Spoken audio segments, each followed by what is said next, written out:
Welcome back, boys. Week 6 in the books. I lost yet again. Me too, dude. Hey, me three, guys. Why is it that we all win together and we all lose together? Solidarity. Yeah, true. It's all about the Wilson time, keeping it together. That's We're all right. three I got go to fucking Cowboys on my team. we're all three to be in the championship together as well, right? We'll defy the odds. Are you sure? And I'll beat you all. Yeah. Three-way circle Yeah. jerk. Jesus fuck. We are Sorry, a product. I have this of the cat show. that's attacking me in this back. Okay. Yeah, keep going. Yeah, What a that's girl. Cassie. That girl is gonna be all over the show tonight. So Like, say- give me say some, let's Papa. see. Come on. Yeah, week 6 though. Goddamn.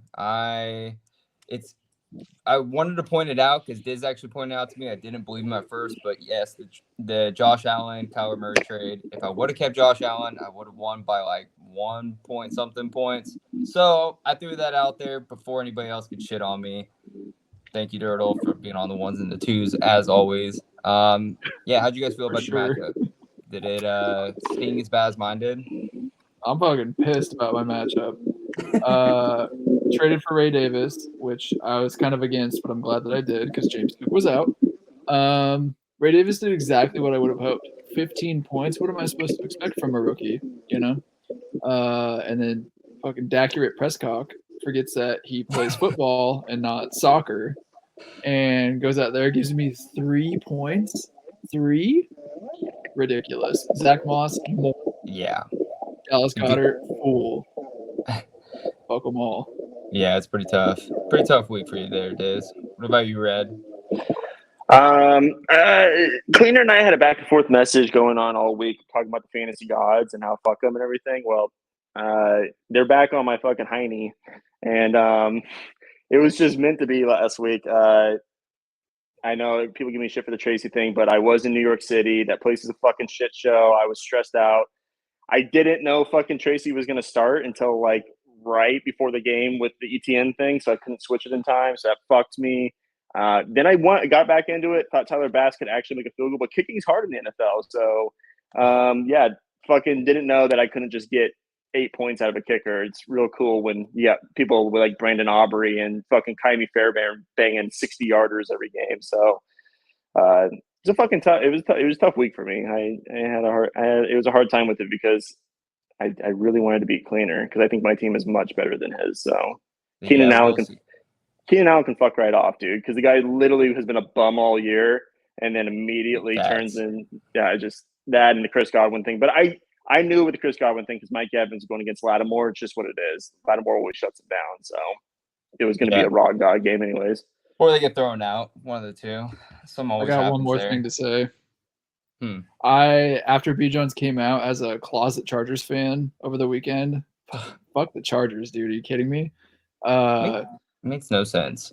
I know. He's not. He's just a fucking. He's just trolling. Yeah, I mean, too close to the sun. And it's okay. Like if you, I was talking about this the other day when it was happening. It's like if you live in a big city where there's like a professional team near you, like, yeah, I get that because we never had that in Oregon. But at the same time, if I moved to like, let's say Philadelphia, there's no way I'm like, oh man, I love the Eagles, dude. I'm gonna go support them. Hell no. If anything, I'm gonna show up to the game just to go talk shit. It could be a random ass team that they're playing. It doesn't matter. Like, you don't switch it up. Yeah, it made me really want to beat him this week. I will say B. Jones was a very classy opponent to me. So that's something. But Boo! Yeah, Chargers. He really was. I got to give him his flowers. He was a classy opponent. How is he classy?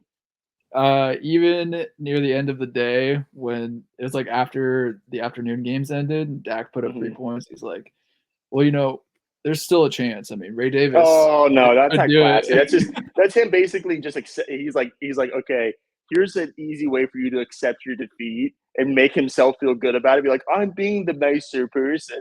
Because I remember because who was it? Cleaner last night was like, after Tyler Bass had missed like 18 field goals or something like that, and there was like 10 minutes left in the game. He's like, "Oh, there's still a chance, dude." I'm like, "Dude, it's like a fucking cyclone down there. Nobody's hitting anything." I was like, "What are you talking about?"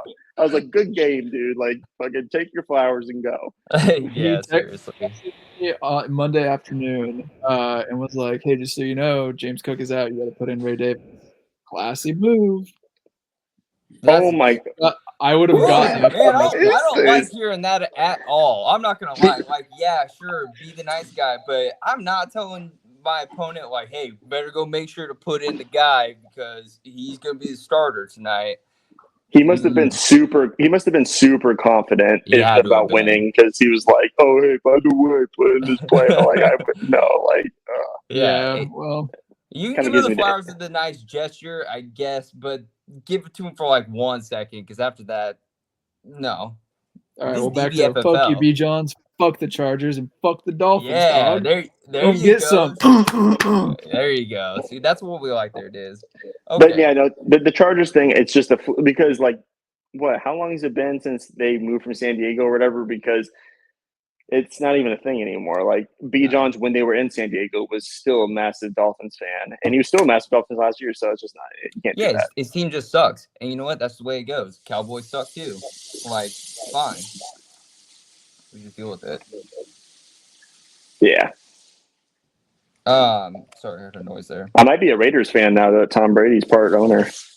Yeah, that's As you what I'm should. talking about, dude. I'm so glad that he bought a piece of him. I mean, he's going to be taking over the football division and running everything. Well, Best thing that's happened to the franchise in 10 years. Did you see all the limitations it puts on him with broadcasting? Like he literally Yeah. can't go into other teams' facilities. He can't join when it comes to like when they're talking about like before the game, like analysis and stuff like that for like the broadcasting. I'm like, how's this dude even do his job? Like he literally can't even do anything to even learn about the other team. He's going to be scouting for the Raiders every weekend. Yeah, true. I'll Well, I like mean, the Raiders 10% since he's 10% owner. Okay. Fair enough. Tom Brady is a cheater, so I mean, I wouldn't be surprised if he was giving out, secrets to the other team. But anyways, Fuck yeah. You know what John Cheaters Madden's are all- number one rule? John Madden's 2 rules were cheating is encouraged and C rule 2. Or C rule 1. God. C rule 1. Nice. Yeah. Yeah, well said. All Well, right. Whatever, dude. I John knew Madden. I knew what you were saying. I understand this. Well, speaking of that, breaking news and everything, how do you guys feel about the Amari Cooper trade to the Bills? I like it, obviously. I think the difference is I'm curious to see, since Amari Cooper has such a crappy release separation. I want to see, because Josh Allen, he kind of lives and dies off that getting outside the pocket and making things happen. And that's why I think like Diggs was so good, and like Shakir, he's been good in the past and things like that, is being able to be like that speedster to get away from somebody and like improvise. I just don't see Amari Cooper really being that. I think he's a crisp route runner, but I don't see him being like an on the fly, like improvise kind of wide receiver. I don't see that being him. So I'm curious to see. I think it'll be nice, but it's going to be an upgrade from what he has. I wonder if he's going to provide as much as we might be thinking in our head that he will. As the owner of the Bills running game, I don't really see him as a threat. I don't think they really changed their game plan. Is he really that much of an upgrade over Curtis Samuel? What? Whoa, Wait, what? Whoa, At hold this- on a second. I mean, Come on, man! honestly, Like, No, we're just talking about how he doesn't get separation. I know, but seriously, but still, like Liz, Curtis Samuel. Yeah, I'm not.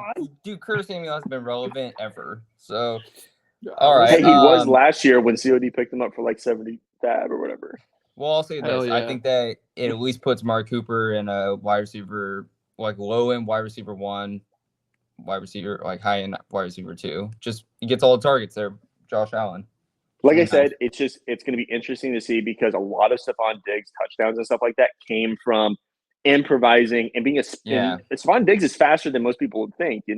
Amari Cooper's never been that speedster. He's always been that crisp route runner that can But this year it hasn't seemed like it. Maybe he just hasn't really given a shit.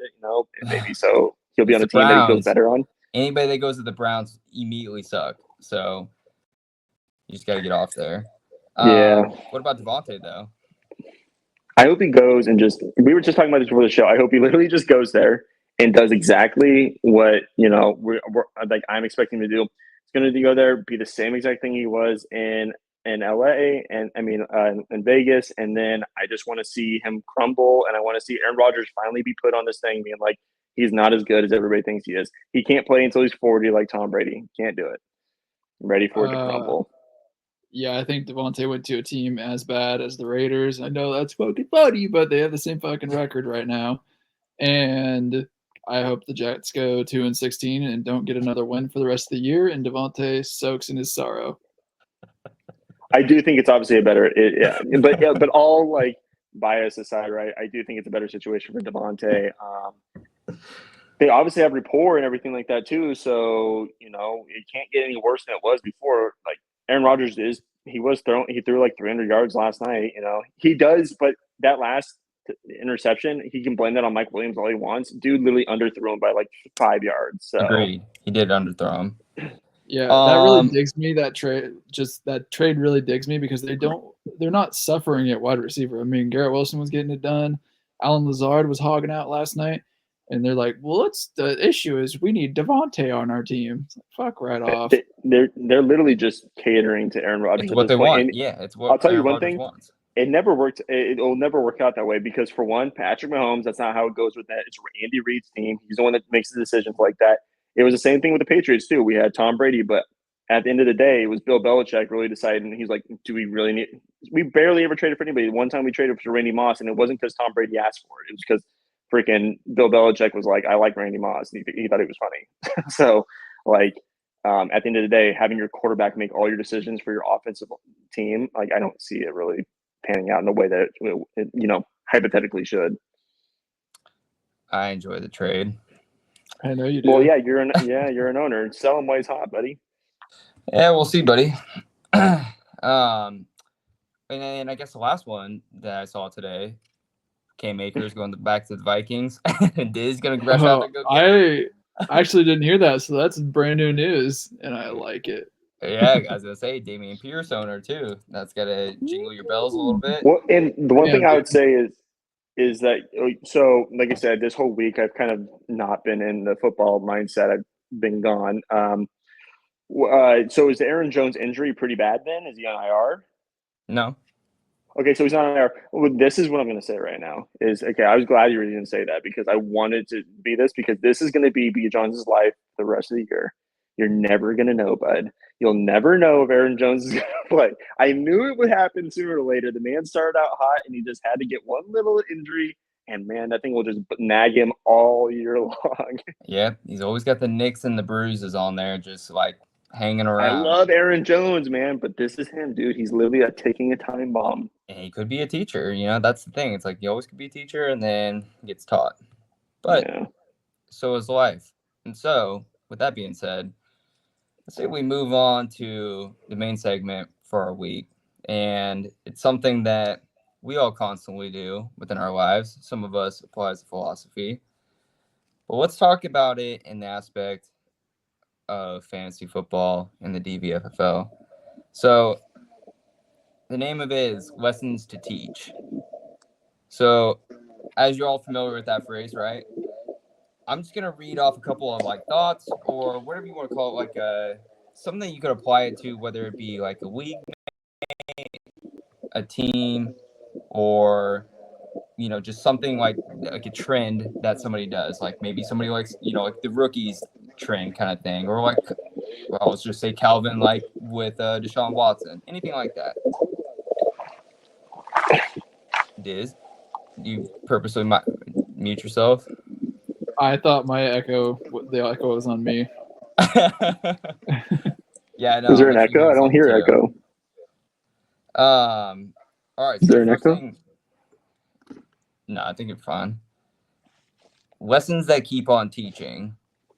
Okay. So when you think of lessons that keep on teaching, what do you think of? One lesson. I know Nutty Boy was bagging on Cal today, but we're going to keep the same topic going. I think the lesson that keeps on teaching is Cal is a wheeler dealer, buy, live or die. he will trade until his team falls apart. And I look at his team compared to all the trades that he made before, just like from the draft, And I look at his team, and I think it's far worse than when he started, and he's got $10 to show for it. Now I know that he can still make trades and everything, but if you're just wheeling to deal, when are we going to learn that you could probably just sit with the same guys you got and do all right? Fair point. Fair point. Red, do you have anything that comes to mind? Lessons that keep on teaching. Yes. Not really that comes to mind too much. I think the lessons they keep teaching us is we keep underestimating these teams that I think we each week, and I think we're always being taught that there is no rhyme or reason to the fantasy gods. I'm going to talk about the fantasy gods for the rest of this year, and I knew I told myself last year I'd stop talking about them, but They're back. But they're back, and they're vengeful. I just realized that it doesn't matter what somebody's team looks like anymore. It doesn't matter. We will forever not know what makes up a good team, because there's been weeks on here that we've been sitting at people and we look at them player by player analysis, right? This player versus this player, and we're like, that guy's a hog, right? But every given week, we're always wrong about one of these teams. And so I think the lessons that we just keep getting is that it's just unpredictable. All this stuff is unpredictable. There's no telling who's going to win each and every week. I literally think so. Like, there's just players that are putting up an absurd amount of numbers that I wouldn't expect them to, and then all of a sudden, next week they're a dud. So it's just an unexpected lesson that I learn every single week. Yes, it's a lesson that you keep learning, and it's grand. It's very vast in that lesson. Yeah, and I guess for me, the lesson keeps on teaching is putting your faith into players that you've trusted before, and you know what they are, and you see what they are, but you keep doing it anyways. And for me, that's Kyler Murray. I love him. For Calvin, that's Deshaun Watson. That's D-Jack. So, I mean, he's got a long list. Najee. Yeah. For Red, I guess I would say James Conner, but it's fine. That remains to be seen this year. Diz, I think about Calvin Ridley, and like I get Cam Akers. Cam Akers, right? But it's the fact that we keep putting our trust and faith into these players, and yet we keep getting burned and in one way or another, whether it's losing or we overspend on them and they turn into something else that we didn't want. Keep learning that lesson. Goddamn. All right. Lessons. Learneronomy 101. Get your bucks. What is it? What is Learneronomy 101? So you're going to class. It's your first day of school. You got your Jimmy shorts on, your backpack. Going into Jimmy shorts. And you're going into Learneronomy 101. What are you learning in there? What class is this? That if Dak Prescott's on my team, he's bad. A lesson that I've learned twice now. Well, that's the same lesson I was just talking about, huh? All right. Well, so you're taking a whole class dedicated to Dak Prescott. Yeah. So mine is like I took a test on Dak, and the teacher gave it back to me. It had an F on it. She's like, "Here, you can retake it." And then I took it again. And I got an F again. It's like you're going back and forth to take the SAT, and you just keep failing. Yeah, exactly. Okay. Sounds like fun. I mean, I took a class in college all about Bob Dylan. So, I mean, you can take a course just all about one person. I didn't think it would be Dak Prescott, but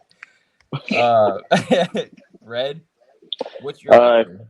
I think my lecture is going to have to be the value of the draft dollar. So, oh man, it's going to be some kind of, I guess, like some kind of economy class or something, preferably taught by Professor Ali in Eugene, Oregon, who launders his money through the Persian rug company downtown. But Dylan's the only one that really gets that. But Yeah, it's facts. That's true. But yeah, the value of a draft dollar, I guess, because at this point, I have had so many cash offers for players so far, and I have yet to just be like, yeah, I just want to trade for cash, and I don't know what I'm doing. Maybe I'm just holding out for too long. I don't know. I've tried throwing cash at other people, and I'm still learning what this draft dollar is. What's it do? Oh yes. I remember economics was a very hard class, so good luck. And it was a good thing that we took it bright and early in the morning. Yeah, probably didn't help that we were crunching midterms 2 hours for an entire semester. Or dipping out every 5 minutes to go hit the jewel in the bathroom. So. Yeah, that's what you learned in there. My learner on me 101. If I'm going to my first day of class, is to, and fuck nut for like talking about, but it is kind of true. It's sitting there and actually understanding my players, knowing what I have, what I don't have. I think it's having that correct evaluation on the players. He totally brought up something in the Podley about being able to keep Amon Ra for $4, and instead I chose to go with Jamar Chase for, I think it was like 18. And it's like, okay, if you know where you're like what you have and everything, then you can obviously make educated decisions on your current lineup, but also for like the future with your keeper. So yeah, my eye for talent is, well, I'm blind anyway, so really, my eyes aren't going to see any talent, I guess. All right. Willie, not to really stroke you here, but that year that you kept Jamar, was that the year you won the championship? Yes. Yeah, fuck his argument. It doesn't matter. Fucking 12 versus 9. Not to be like, Willie, my boy. But hey. Honestly, though, I mean, if we're arguing number 12 versus number 9, you won a championship, who gives a fuck? Well, yes, you're absolutely right. At the end of the day. Oh, okay, dude. I can be number 14 as long as I'm winning a championship. All right, well, you owe me a golden ticket to back me up in an argument now. All right, we'll see. Next up, lessons in learning. No guarantees, bud. Hey, this is fantasy, bud. No guarantees in here. And remember, DBFFL never sleeps. All right, so next lesson, lessons in learning. What does that make you think of? Jesus, what is this? I feel like we're being asked the same questions over and over again, just in different ways. All right, that one actually, we'll skip that one because that was more of a high thought. I think it was just funny to say out loud. Now, what about new lessons learned? Is there anything new that you've learned from this season where we're at? Yeah, I'll never put a Chief on my team again because I hate the team and they have royally fucked me for the whole season. Well, it's okay, Dirty, to apply that to what Nut was talking about in the trade episode, I think last. Trading for people or having people on your team that you enjoy watching. So why go draft, even though Pacheco was supposed to be a hog, right? But why not just avoid the entire situation and get a different hog and not have to put yourself through that apparent misery? Yeah, I wish if I were to turn back the time, I wish I would have paid up and gotten Saquon because I like the Eagles and I wanted Saquon. And instead I went for Pacheco because of the value, even though he plays for the Chiefs. And I'm an idiot. You should have paid. Somebody should have paid you to take him. Yeah, exactly. Someone fucking paid money into my wallet. Don't we all wish we could go back and get Saquon? Red, you got anything? New lessons? Yeah, I'm learning the lesson this year that Nuts talked about for years is fucking kicker, dude. This kicker thing is just hurting my brain. I feel like every week I'm getting taught by a kicker, or my kicker's teaching me a lesson, and it really sucks because I think, like, honestly, a couple of my games so far, the last two games I want to say was it my last two losses have come by combined total of like maybe 7 points or something. And I feel like the kickers could have easily changed the narrative for me on that. So I've been learning a lot about that. I'm also I'm just learning about the inconsistencies. I'm learning about not looking at somebody's previous year and going and evaluating them off of that, I should say. And the reason why I say that is because Travis Etienne, like, I don't know what to do. I don't know what's going on. I think Travis Etienne is still really good, but I just don't know if he's in a shitty situation. Tank Bigsby, I don't care what anybody says. The dude could run out there with his helmet on fire. I don't care. He's not better than Travis Etienne as a football player. Like, you're not going to convince me that Tank Bigsby is a better football player than Travis Etienne.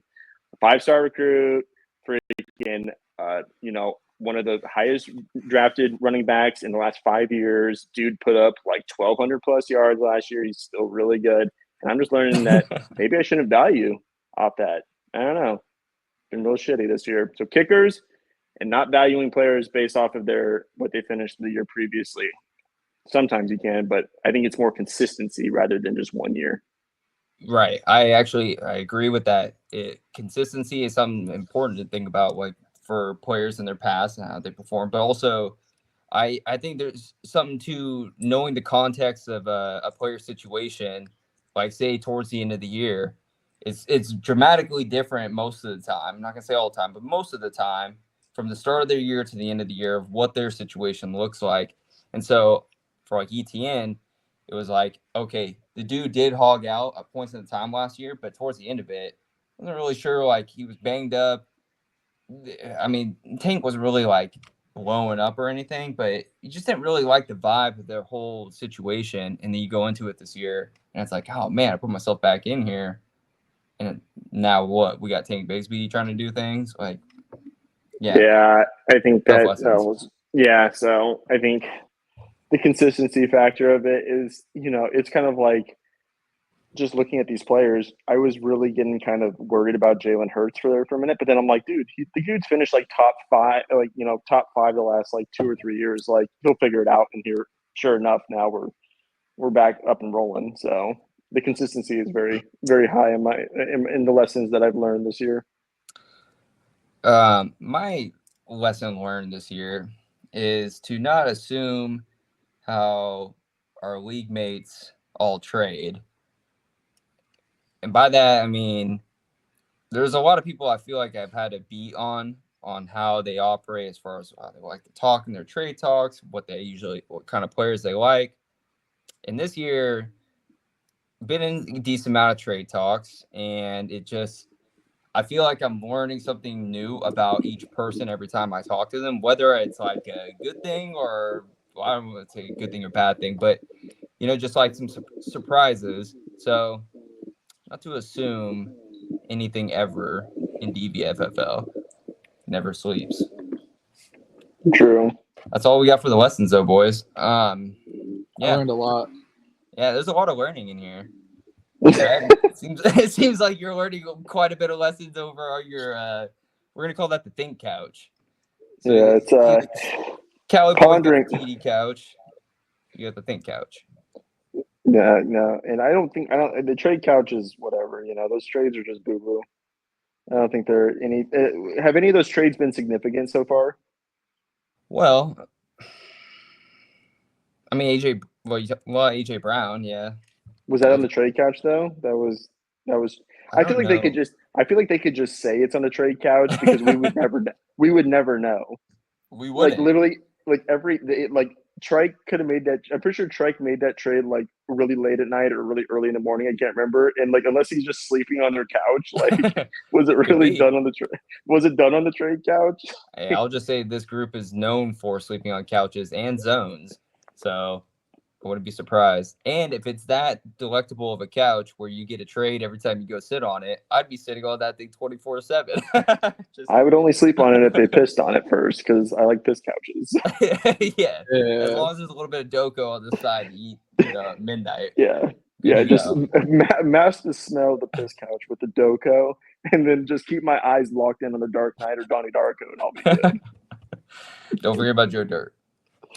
And also, just real quick before we get into the Week 6 recap, Gobby Talks, good to see you back in there, stirring the pot, pissing me off.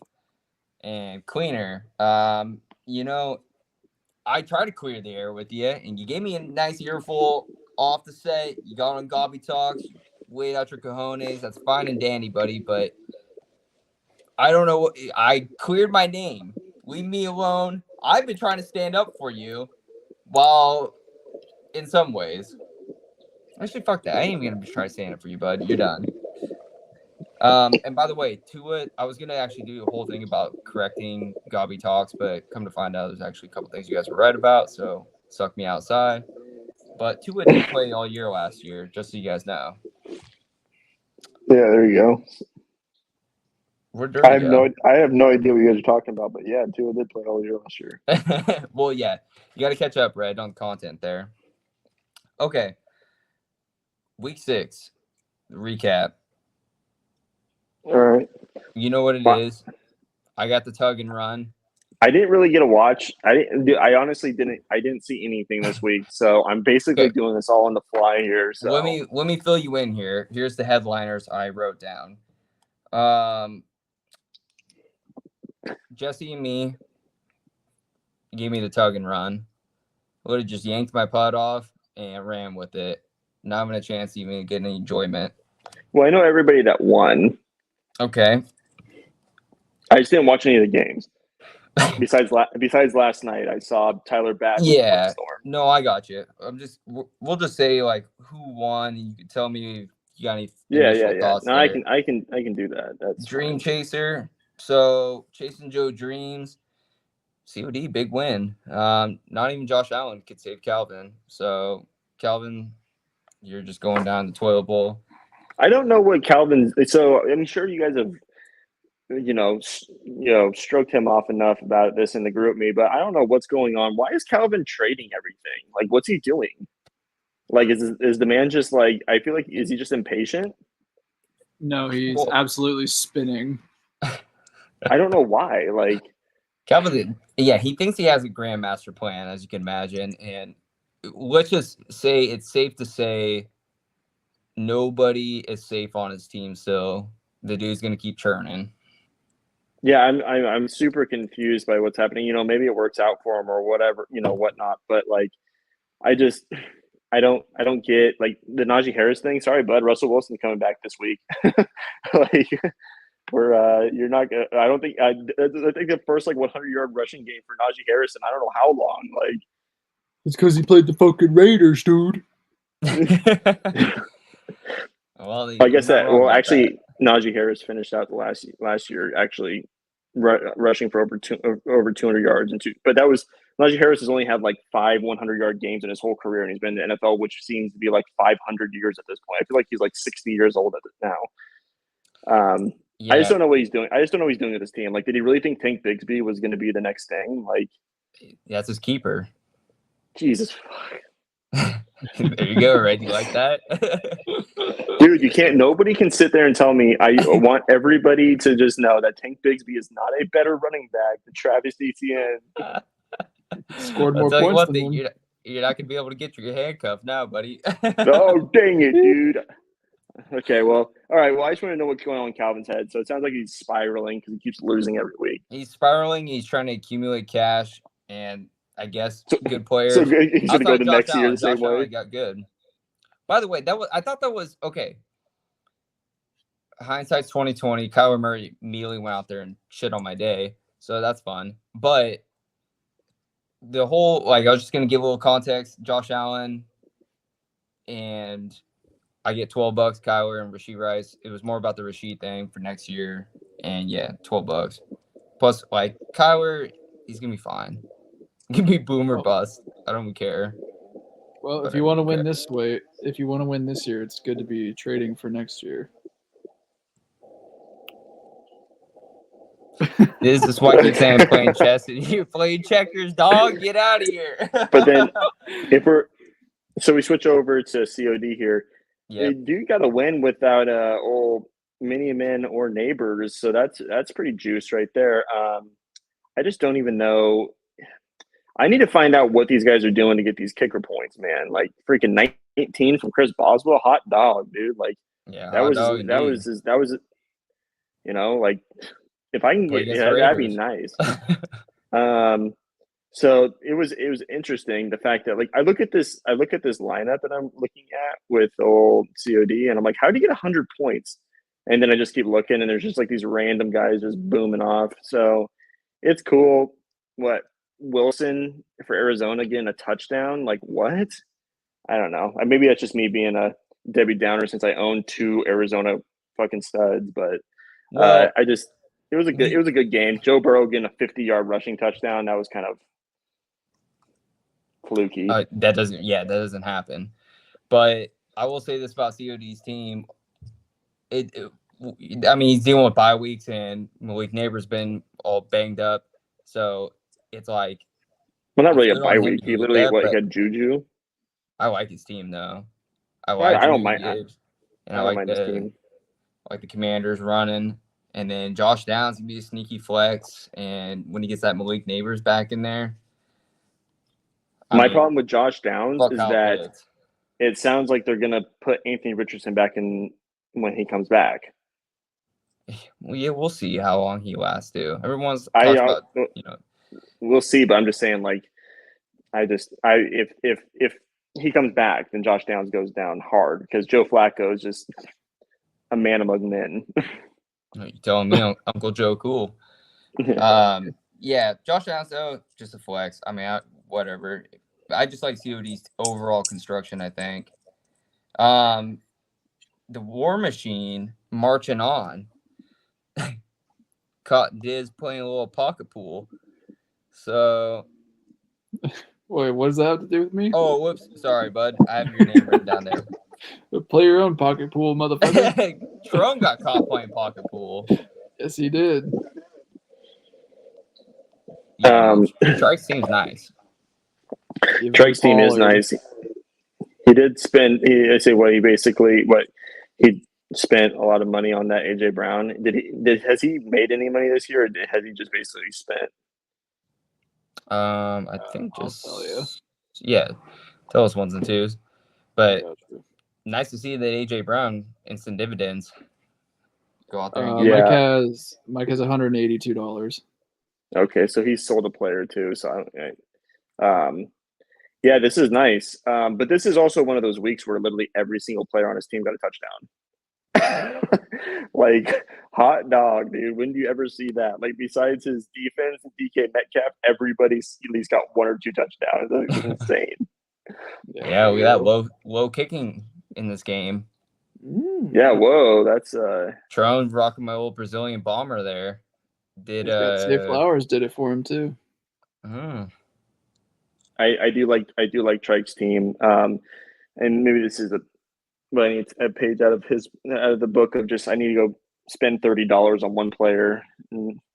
But it's nice, dude. I just don't understand, dude. Like I guess he found the crown jewel in all these teams. Yeah, I wasn't a believer in Drake London. A lot of people had him rated high. I mean, he's coming out and teaching, but yeah, Pollard too. You could just tell right off the jump this year. As soon as he got all those snaps in that first game, it's like, okay, this is gonna be Pollard's backfield. Like, damn it, dude. Thought Tajay was gonna be a little bit more than that. No, he's not. He's a dunner right now too. But switching it over, right?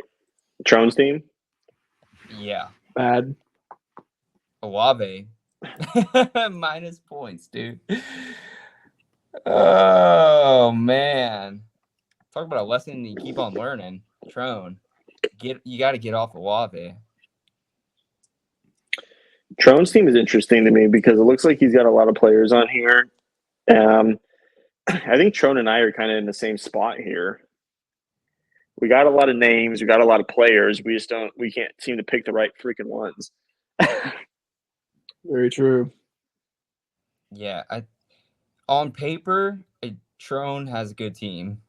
Like when you look at just the names, I guess, it's just they're not producing.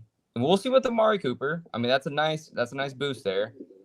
But I mean, Olave, man, I don't know. The running backs aren't really getting it done. And again, here we go. Not to put that juju on Trell, and just keeps happening. But man, the injuries, they just always cycle for him. It's like, I don't know. Maybe have to switch up the thought process maybe of trying to get guys that aren't as injury prone or have those soft tissue injuries. Better start diving deep in your MD book. Yeah, you better get in there, bud. DVFL never sleeps. Let me tell you, checkers. Ask me about this man it. Can't get hurt. All right, the we'll sees against a broken down Fog. Yeah. Oh God. Why don't you care to go ahead there, Red? Tell us your thoughts. Okay, so there's 3 reasons I lost this week. 1, Tyler Bass. I don't know if you guys saw the missed extra point. Yep. But I think Joe Buck said it best when he said he's seen those college kids on college game day kick a better field goal than him because, dude, that was like the worst extra point kick I've ever seen in my entire life. I don't even know what he did. His confidence is so bad. What? So we couldn't even tell. It was like it looked like he kicked it normal, like you normally would, and it just like went completely flat. Yeah, I read a thing that his confidence is so bad right now that like they don't even know what to do with him. So that's awesome. Oh, poor Tyler. And then Bassmaster down and out. Mike Evans. It was this Chris Godwin thing. Whatever, you can sit there and blah blah blah. They put Chris Godwin like up ranked higher than Mike Evans in some things. It was a Marshawn Lattimore game. Chris Godwin is playing against freaking a nobody, while Marshawn Lattimore he follows Mike Evans wherever he goes. So it's just that game every year. And then the Travis Etienne one, dude. Like I just whatever. Obviously you guys know how I feel about that. 2 minutes too late to sub in Tracy, and I get Travis Etienne. I don't know what's going on with that team. I literally have no idea. Like they run the best route, they run the best zone schemes for Tank Bigsby, but for Travis Etienne, for some reason, they want to just run him in the gut, or these stupid pitch plays, and I don't understand it. So, those are the 3 reasons why I lost. Tyler Bass, Mike Evans being shadowed by Marshawn Lattimore, and Travis Etienne just broken. So, Diz, how do you feel about your Gators Unite boy? I'm happy he's stacking some wins. I like to see him get some wins. I feel like he's got some luck on his side. I hate Keenan Allen for many reasons. 2 touchdowns is pretty lucky. Chris Godwin, 2 touchdowns, pretty fucking lucky. Yeah, Quinn just keeps getting these games each week where he gets guys with multiple TDs. Yeah, it's pretty wild. I don't know. I feel like he might be due to a little bit, but we'll see. If he's got luck on his side, he already got fucked by CMC. Maybe he deserves it.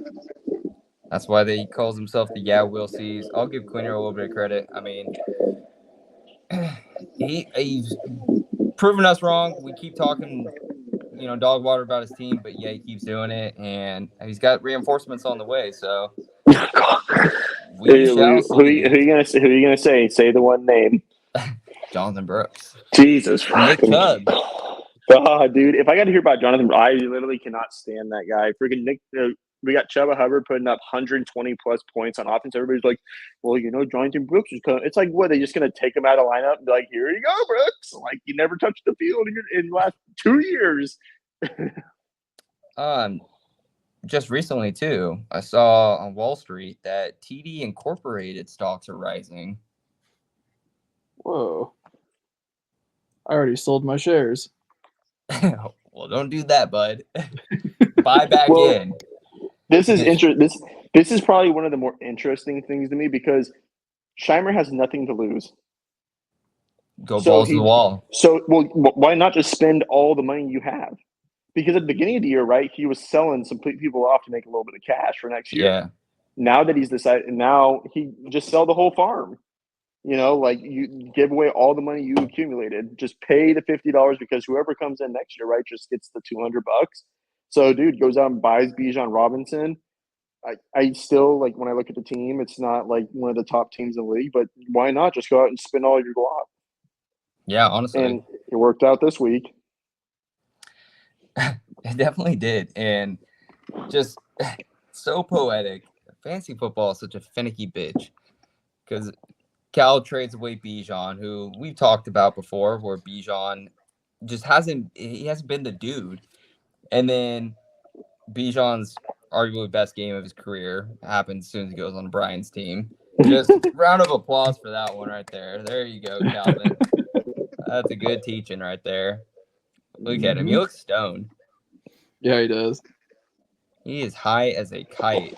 I am a little bit. I'm obviously a little bit nervous for Brian here because he doesn't have much more cash to spend, and he's got Justin Fields, who's probably going to get benched for Russell Wilson. So he's about to be rocking a real dog water QB, whether it's Daniel Jones, maybe go pick up that Joe Flacco, but you never know with Anthony Richardson. So it's gonna be a finicky little bitch here soon for his quarterback situation.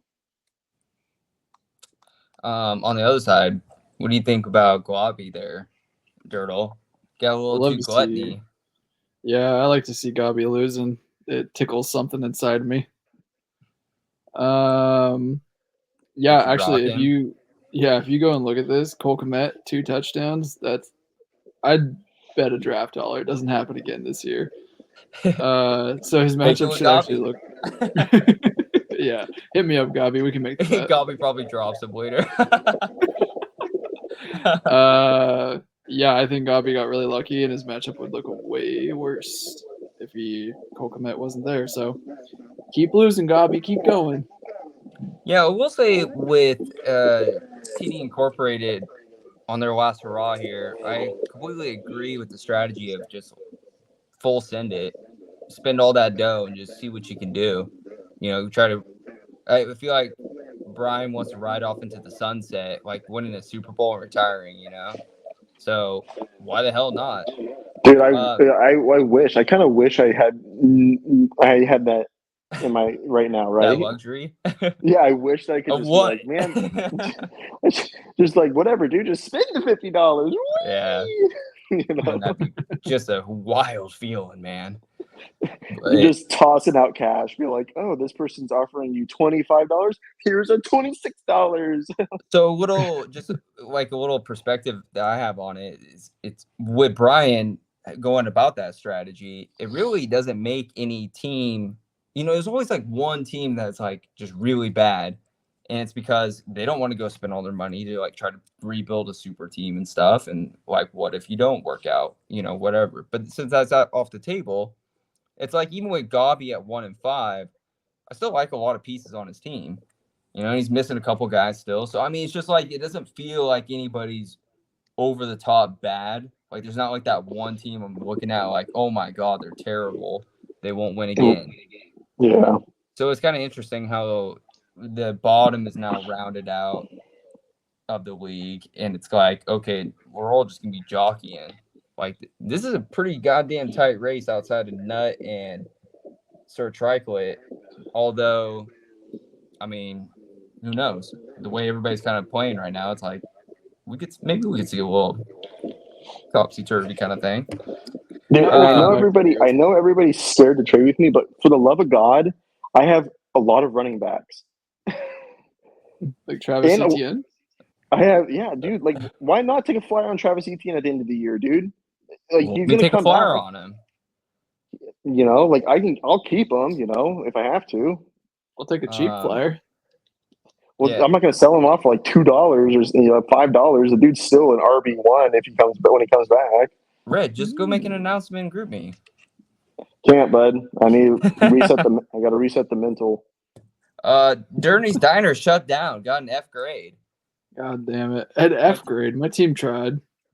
FDA came in there and said this place is too goddamn dirty. Wait, who were we just talking about? Were we talking about Gabi's team? Yeah. I never even said anything about him. Well, he needs those shorts back. Wait, what was his name last year? Do you guys remember the two shoes or Oh, Shoeless Joe Jackson. or It whatever. was Joe Jackson. Oh my God, bring him back. Good old Shoeless baseball Joe. reference, baby.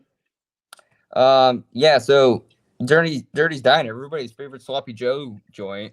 Nom nom nom. Shut down. They got roaches in there. Yeah, Willie, why don't you speak to your favorite quarterbacks play this weekend? Yeah, but he's just a pile. I mean, the whole Cowboys squad is a pile. Morale's down.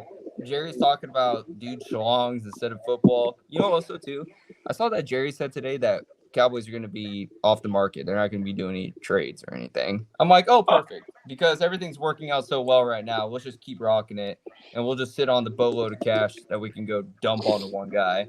Perfect. Anyways, Jerry's just deflecting it. He's just deflecting it off himself. Well, He's like, yeah. He's like, we got the guy that makes the most money in the NFL right now. We can't be having this. I'm like, dude, you guys didn't do anything in the offseason to make anything better. There's like, no run game. That's so bad. One of Dak Prescott's best. Like, the way he plays, you need to have like some sort of play action out there. He doesn't have it because there's no run game. Nobody's respecting the run game. So everybody's just dropping back, they're taking away CD. So then it's like, okay, now it's all to Tolbert, Truckman, or B Cooks. And I mean, B Cooks getting a fucking, whatever, knee infection. How stupid is that? Chop it off. Let's keep going. But I would like to say of my matchup, there were highs and there were lows. The high was watching Devontae Smith catch a 50-yard touchdown and simultaneously watching Terry catch his second touchdown. My literally win percentage went from like 30 to 75, and I was like, "Yee, I'm coming, B. Jones." and that was before I still had Dak, Tolbert, Zach Moss, and Ray Davis / James Cook to play. I was like, he's fucking cooked, dude. Dak 3 points, Zach Moss -0.5, Dallas Goedert 0. Fucking ridiculous. Yeah, dude, that was tough. Dirty. You need a running back, my guy, and I'm a guy that has running back. I can't listen to this again. Red, tell me about B. Johns' team. Tickle my pickle. B. Johns is rolling. Yeah. And also, yeah, B. Johns is just doing A-okay. He's just like hovering there. His name too. Put pickles in me, daddy. Who got a name on this week? I think it was Trike. Trike. That sounds like a Trike name. I want my cheeks clapped, daddy. That's all I can think of when I'm reading that. Well, I would say this is that I'm just pumping the brakes a little bit on old Chiefs team, only because Kamara's kind of come down to earth again, because that Saints team it's so funny because I think Nut was like, he was so high on the whole Saints team at the beginning of the year. And he was just like, they're the real deal, and they're not the real deal. They're just going back down. We thought they are who we thought they were. They are who we thought they were. So that Kamara is a little bit interesting to me. Go ahead, Diz. Oh, I had a note about Nut to say, but keep going. And then I guess I just hold I like, what I do like seeing? I like seeing Deontay Johnson play good, because Jesus. I like Deontay Johnson playing good because he never got touchdowns, and I remember owning him a couple of years. I gave him the Diz last year, and he just never got his credit when credit was due. And finally, he's got a quarterback that actually likes throwing touchdowns to him. So yeah, the only issue is I'm holding the break. Kamara he's falling back down to earth. He's not that RB1, RB2 finishing out that we thought he was going to be. And then also Aaron Jones being injured. I knew it was going to come sooner or later. Go ahead. Nut being high on the Saints, that's a perfect segue into what he was saying on the Podly today. Now, Nut dubbed himself as a player with the perfect timing and knowing when to drop a player, right? Someone you pick up with Fab, anything like that. And he himself brought up Derek Carr, Mog, man of God, as the perfect time to drop someone. And he goes, well, there were other people making bids on Derek Carr, and I just paid more. Well, if you go back and look, Matt, you actually paid like 5 times more than everyone because you were so high on the Saints when we were all saying Derek Carr's a motherfucker and he's a liar, Liar. and he is. Liar, exactly. liar. So then, this, in his mind, to spin it as something good, he goes, "Oh well, I just knew the perfect time to drop him because I played him 1 week and he was bad. Now another team would have just held on until he was good for weeks." It's like, no, not actually. He was so bad it didn't even make sense for him to be on your team anymore. Yeah, suck me outside, Nut. How about that? Yeah, talk to me about fucking Mog, son. I know him. Yeah. Next time you want to pick a man of God, give Daredevil a call. He'll tell you. Yeah, exactly. I'll tell you the truth. I'll read you a scripture. Well, what a fantastic week that it actually wasn't. But some people got dubs, and the rest of us are losers. So on to week 7 we go. I feel just A-okay, though. Yeah, I mean, we're going to week 7. It was a managerial issue. It was just like a 1 sub in, 1 sub out would have been fine. That's all I needed. Yep. So I'm not too worried about it. Right. It's not like my team's just like going down the drain, you know. I would have been just fine. Yeah. No, I mean, it's a marathon. It's not a sprint. So we move on to week 7. Though this is about the halfway. Well, it is halfway point, isn't it? So I think next week what we should do is we'll do a heat check and see where everybody's at, kind of everyone's feeling, and go from there. But for week 7, well, actually, let's start with the records from last week. So, Diz, you went 4-2, putting your record at 19-11 overall in the season. Red, you also went 4-2 with an impressive 21-9 record to start the season. And for myself, well, I am the Dallas Cowboys. I'm 15-15, so I'm mid. Hell yeah. Best be hoping I don't pick you. Yeah, So please don't pick me. Let's dive right into it. Up first, we got the Emperor Nutpatine himself against Chasing Joe Dreams. Nut projected at 69.83. Big man at 89.72. I've totally forgot that we had to get the points per game, but that's fine. Ooh, Nut doesn't have old Aubrey. He doesn't have his freaking number 1 player. Yeah. Who's going to drop?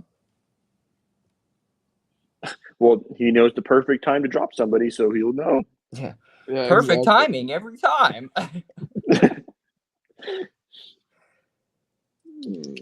He's gonna drop. He's probably gonna drop. I'm going COD. I don't even care. Nut needs a loss, and he can sit there and he was talking shit on the pod. Like, oh, Wilson tired talking about regression. Well, I think correction. It's positive regression. I don't care. You're done. You're losing to COD. Big man keeps rolling. Yeah, at this point, I just want Nut to lose too. Dude, Can I count on your vote? Yeah, I didn't literally. I don't like his team at all. Besides David Montgomery, I love David Montgomery. Everybody else, I just don't even like Bucky. them. I don't like Bucky either because I don't know. I think any running back could do just fine in that offense with how Baker Mayfield's playing. So I don't think he's anything special. Sean Tucker. Like Sean Tucker, dude. Like, what are we talking about? This guy just literally blew up, dude. Like, holy cow. Look at that. College, Oregon. Let's go. Yeah. Diz, Sean Tucker had 32 fantasy points this weekend. Yeah. One of those was a garbage play, though, so I don't want to hear it. Dude, so that's what I'm saying, dude. As long as you have a fast, speedy guy in the backfield, I think that's why Rachaad White isn't doing as good, is because he's not as fast. But as long as you got somebody super fast, that offense is just humming. Dirtle, who you got in this one? COD. I'm the only one that's given Nut an L this week, and I don't know if the league realizes it, but we need to keep the Emperor down. So COD, beat him, please. Does it feel like he's like sneakily just reigning supreme still, but nobody's like talking about it? I know he's trying not to like bring attention upon himself because he doesn't want that bullseye. But remember who just won the championship, so he's got the target. He's a little high. Yeah. Good. Oh, I was going to say, Nutt's a little high on his team. I mean, he thinks he knows the perfect time to drop a player. So look at this, dude. I draft with no money, and I still got. I'm 5-1. I win. So one of my favorite matchups every year, well, cousin on cousin. Well, actually, we got a lot of cousin on cousin now, but we got Cal versus Trone. Cal at 92.16, Trone at 84.18. What happens here? Both guys are they're losing. Bunch of losers. I dubbed this the Battle of the Mid before we started. Battle of the Mid. This actually could be Dirty's dirtiest matchup of the week. Wow. Explain. A couple bad teams going at it, baby. Fighting to go 3-4. Just a couple bad teams playing a couple games. That's all it takes. Couple bad teams rolled around in the mud. Getting the slop. No This joke. one's interesting to me. I don't know who I like in this one, really. It's very even here. I'm going to probably take Cal. Cal's probably going to beat Old Trone this week. Trone's he's been having a rough go at it. Yeah, I'm going to take Cal too, and I just don't think Amari Cooper plays right away. So, dude, I don't know, man. It's like the same thing as last week. Like, I like Trone's team on paper, the names, but they're just not doing anything. So it's like, till I see it, picking against it, going Cal. Yeah, I think the Niners give the Chiefs the first loss of the week or the year, so fuck the Chiefs. Are you picking Calvin? I'm picking Cal. Yeah. Okay, so we're all picking the same. I am real worried about that. Real worried about that Ramondre and that foot. He's a big boy and he's got a foot injury. Should be tough. Hard to step. To the War Machine, man. Trike 5-1, hell of a year already, bud. Going against TD Incorporated. We were just talking about their stocks are on the rise. Are you buying or selling? Already sold weeks ago. Cashed out while I could. Cashed out while I could. Well, first glance, it's pretty tough to tell when the first two spots are empty. So it's going to be Daniel Jones going in there, or maybe like a Joe Flacco type or something, and then a Justice Hill. Probably.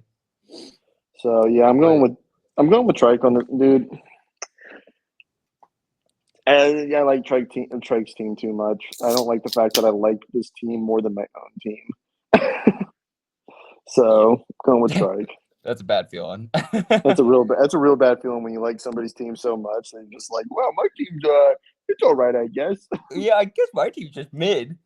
Yeah. But no, literally, dude. I look at Trike's team. Where's the weakness? I don't know. I've been trying to figure it out for weeks.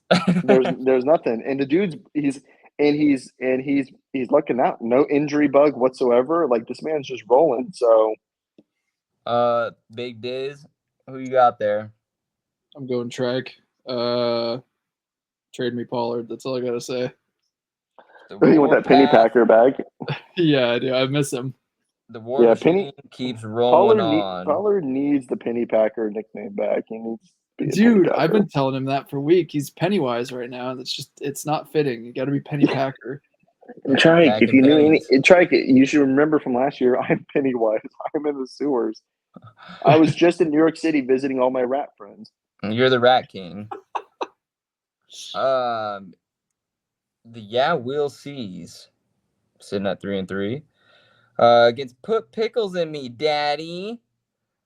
4-2. B Johns. So, we'll see he's at 90.93 and Pickles and Me Daddy at 97.4. I don't like that Kyron running against the Raiders D. Scary. Yeah, I'm gonna say clean to get it done. I think he cleans them up. I think B. Johns is sitting on a little bit of trash, and Cleaner doesn't like the way it smells. Takes him out. Maybe he'll clean it up. That's I'm going Cleaner too. Gators unite. good analysis. Thank you, Diz. Aaron Jones ain't gonna play, right? Oh, he is on the practice field. Holy cow! He might actually play. I'm taking. Man, this is tough. Yeah, I'm probably gonna go with. I'm gonna go with Cleaner on this one.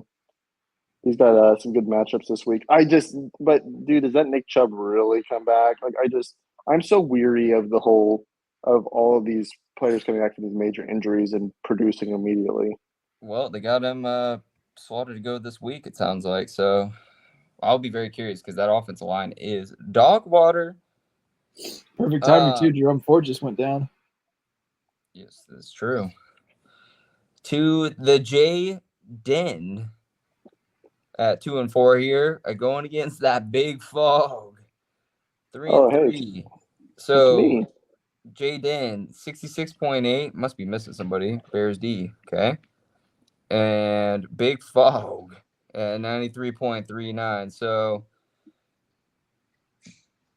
I guess he's got Saints D that can go against Denver. That's good. The big question will be, so is Marvin Harrison, I guess, Diz, can you pull Marvin Harrison real quick? Yeah. He's going to be out again, dude. They're keeping these players out, man. It's like the neighbors thing.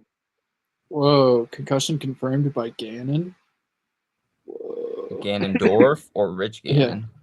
Yeah. Oh, I guess that's head coach Jonathan Gannon. Son of Rich Gannon, Raider legend. Okay, so it sounds okay. Let's just assume he's out then. Well, I mean, that's a big blow to Jaden there. Because who are you going to be running? Waddle? Maybe your boy DeMario there, Red. Maybe. I wouldn't like to lose against DeMario. Dude, Tyler Algier though against the Seahawks. I don't like that. I'm gonna give it to you, Red. I mean, you got some nice matchups this week, so that's definitely gonna carry you a long ways. A lot of green there, and then yeah, just Marvin probably gonna be out. Algier with a tough matchup. Jaden Reed's also banged up. Tyjae Spears banged up. It's tough ones there in the Den, so I'm gonna go with the mayor. Thanks. No, wait. I didn't want you to choose me. Too bad. No. You're done. Jaden Daniels playing Carolina and Jalen Hurts playing the Giants.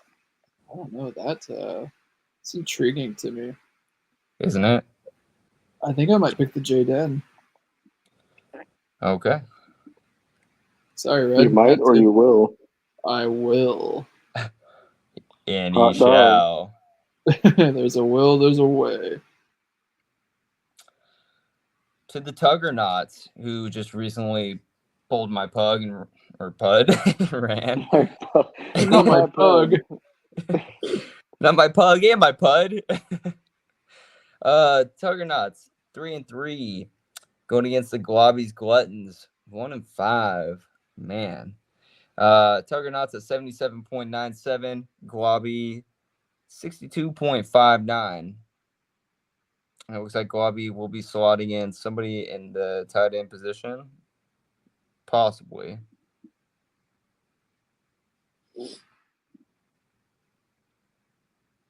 Is he actually going to run Josh Nichols? Or Jeremy Nichols? I didn't know his name either. It's like, oh, it's Josh. Whoever this man is. Yeah, it's not a good sign when we don't know that dude. Maybe I'll trade Zach Moss back to him. There you go. You're that Gobby, you're gonna get swindled, didn't you know? No, it'll help you, Gobby. Trust me. I'm gonna go Tuggernauts, dude. Gobby gets taught again. I'm taking a tug too. Get yourself a tug. Yeah, I think just with Gob.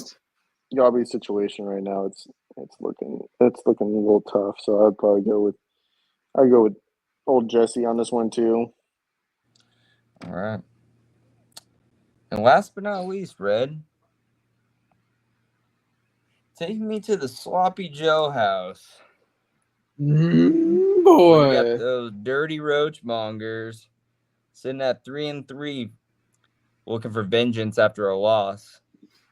Damn, Diz, your week's looking mighty bleak right now. Dirty's diner. Well, I got Dak in there, and I gotta get a fucking tight end. Let me get too. out the goddamn records, and then we'll go into it. 3-3 at the Dirty's Diner. But yeah, you're actually missing a lot of people. So your projection's way off here. What are you gonna do, Durrell? I'm gonna go pick up a quarterback and put him in the slot. Maybe I block you. God, You'll never know what I'm doing. Dylan, you also have a bunch of real bad matchups this week. That's right. Check out my wide receiver matchups. Looks good. Well, you're gonna trade me at Devontae Smith, but oh, okay, fair enough. Terry McLaurin against Carolina. Sheesh. I like this guy slotted in here. Cooper Kupp, not even confirmed to play yet. His name's Casey's new wide receiver.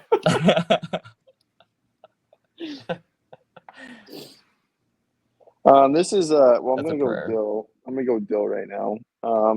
Mistake. Mark it down. I think this Diz with your running back situation is looking real iffy. I feel like you almost had it figured out, and then it just went back to doo-doo because Zach Moss went back down to earth. So it was like, tell me about it. Feels great. You almost had it figured out, and now you're going to need another running back, and you're going to talk to me. So, but I'm going with Dill this week. He got crappy matchups, but your team, yeah, it's like looks like a freaking war zone here. Looks like a puzzle that just all the wrong pieces from different boxes in it. But I also look at Dylan. You got a lot of injured players too. Don't worry about that. I will say, Dylan, it's pretty fitting that the week we play, the Cowboys are on bye, so I can't even beat you with your own fool, Dak Prescott. If you're gonna beat me with my own fool, come out the hands of the Bob Black Sheep. Have you any wool? Jalen Colbert. Well, it'll be pretty tough to catch up to you boys and the overall season standings with our records. Considering we pretty much went chalk across the board there, outside of Dirty taking Jaden. Yeah, that was it. Deep analysis.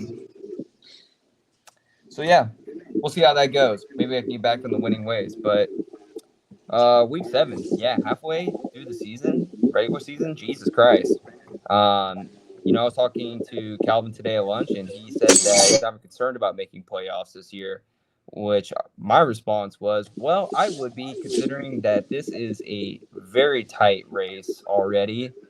We're jockeying like no other. So put on your jock straps, boys. That's a classic Cal statement. 2-4 right now on a losing streak. I'm gonna make the playoffs. Don't worry. Oh yeah, guaranteed. Yeah, totally. Don't even care about it. Well, it'll be interesting to see. Yeah, it'll be interesting to see at the end of the year when he gets to play me final week of the year. We'll see if it's a guaranteed lock or not. But I'll fry you up a nice sloppy Joe this week, Willie. Knock you down a peg. I love a little dirty sloppy. Whoa. Oh, that's interesting sounding. All right. Well, on that note, Diz, why don't you go ahead and just throw it up there for us? Well, hey, so I got an announcement to make for you, all you guys. Whoa. So, exciting news. I haven't even talked to Dylan about this yet, but I thought this would be the right time to tell everybody so all the friend group knows. While I was over in Massachusetts and New York, I proposed to Jazzy, and she said yes, and we were getting married. Wow, congrats, Dude, Dad. congratulations, bud. How'd Thanks. it go down? So I'll tell you the story. It's actually pretty funny. I had this whole. So we were out in Salem, which I told Jaden. Jaden's thinking about moving out there. I was like, it's Salem? nice. I like that place a lot. Well, they're just you talking about the Northeast, and Oh, shout out to Nut. He sent out some good, some good information about where to eat pizza in New York City. So we went to Scars Pizza, and that was good. So shout out to Nut. He was super helpful with that. But no, yeah. So we spent the whole time in Salem, which, if anybody knows Jazzy and myself, we're into the spooky stuff. We like the cemeteries. We like the October, the Halloween things, scary movies. Salem's awesome. It's like Disney World right now at this time of the year. But I had this whole thing planned out where there was a lighthouse outside of Salem, and I had hired a guitar player to play Harvest Moon, which is her favorite love song, and a photographer. And Friday, we're at Salem, and I get a text from both of them basically saying, "Hey, actually, we have to cancel, and so we're not going to make it." So I have this whole thing planned out. Where on Saturday we're supposed to go to this lighthouse and have this romantic time. I have a guitar player, I have pictures, everything gets washed away, so I'm stressed out. And Saturday rolls around, and we go to this lighthouse, which was ranked 4.8 stars on Google. It's supposed to be really nice. We get out there, literally hippies everywhere, dude, camping the whole lighthouse. Like they're all over the place. They have like fires going out there and they're just yelling in the background. I'm like, this is the least romantic thing I've ever been to in my entire life. Not to mention that as soon as we're starting to walk down to the lighthouse, some creature like runs in the bushes, dude. And we're like, what the fuck was that? Like, and then next thing you know, it's a skunk and it sprays something and it just smells horrible. And I'm like, oh my gosh, this is the worst thing in my life. So I'm just stressing out, like, I'm not going to do this. Like, I can't do this. Well, I had a backup plan. So if you guys have watched Hocus Pocus, there's a part in the cemetery where they filled it an old Burial Hill Cemetery, which is the second or third oldest cemetery in the United States. It's in Marblehead, Massachusetts. So, but it's on top of this big hill and it overlooks the bay. And so we go over there, and it's about 12 o'clock at night. And Jazzy's spooky self, and I thought to myself, this is the only person in the world I could probably propose to in a cemetery, and she'll say yes. And so we walk up this hill. It's this old hill, and I get in there, and it's the creepiest. The gravestones are like hundreds of years old. It literally is on top of this hill. You walk up, there's a gazebo at the very top, but it was super nice. There was like the moon. If you guys ever seen The Great Gatsby, read The Great Gatsby, across the harbor, there was a green light. And it was like reminding me of The Great Gatsby. I was like, this is the time to do it. And so I did it up on the hill, and it was in the middle of a cemetery with the sun, with the moonlight and everything. And she said yes, and the rest is history. So it was a memorable day. Dang. All right, Mhm. congratulations, bud. Yeah, Man. thank you. Yeah, that's crazy. So What the hell? Was not expecting this whatsoever right now. it was Well, it was so it's been pretty hectic last like few days. So yeah. So you guys will see me in the group meet here soon, but there's just been a lot of emotions going on, and then everything transpiring on Sunday and then yesterday and stuff like that. So good emotions and bad emotions. Obviously, I'm super stoked about what happened with Jazzy and I, but I'd say I have been a little hyper emotional the last couple of days. So right. Well, understandable. Yeah. Again, congratulations. That's big time news. You heard it here first, guys. Wilson time. That's what we're about. sometime. DVFFL never sleeps. And with that, we will leave it to week 7 as we go along. Newly engaged Red over there. Don't forget his vote. Dirtle on the 1s and 2s. Steely boy. Don't forget, boys. Keep pounding that bud.